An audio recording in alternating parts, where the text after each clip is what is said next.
આજ સાતમનો દિવસ અને ભૂચર મોરીના યુદ્ધના મંડાણ જેથી વાજા વાગેલા. આજ તમે ઘણાને પૂછો ને એકચ્યુઅલીમાં તમારે શું કરવું છે? બસ એન્જોય કરવી છે, આખી જિંદગી મોજ કરવી છે ને એ દારૂ પીવો છે ને એ ભંભલા ઉલારવા છે અને આ કરવું છે ને આગળની તમે પ્રોસેસ સમજી ગયા છે બીજું શું કરવું છે ને એવી મોજ તો ઓલા ગટરમાં ભૂંડડા પડ્યા હોય ને એ એકચ્યુઅલીમાં એન્જોય એ મોજ.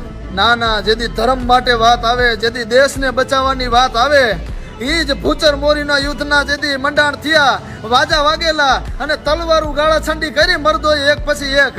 અને આમની કોર સાહેબ જામ અજાજી એના મંગળ વર્તાતા હતા. 20 વરાનો જવાન હતો, હજી મૂછડિયું ફરક થતી હતી અને ત્યાં તો તલવાર ગાળા છંડી કરી અને લગ્ન મંડપમાંથી વરમાળાને ઝાટકો મારીને કાપી નાખી અને યુદ્ધના મેદાનમાં ભૂચર મોરીના યુદ્ધના મેદાનમાં નીકળી ગયો તલવારો લઈ અને ઈ લડ્યો છે સાહેબ.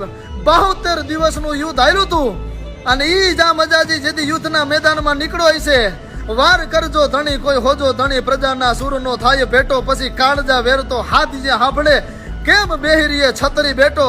એ હાથીની અંબાણી માથે અજીત ગોકા નામનો દુશ્મન ઉભેલો ભાઈ અને આમની કોરથી જામ અજાજીએ ડગલા માંડ્યા. એક પગ હાથીની ઊંઠમાં દઈ અને બીજો હાથીના કુંભાતળ માથે અને અજીત ગોકાને માર્યો. તેથી સાહેબ અમારા કવિઓને લખવું પડે કે અજબલિયો અલંગે અને લાયો લાખાહાર ધણી, પછી દંતુ સળ પગ દિયા અને અંબાણી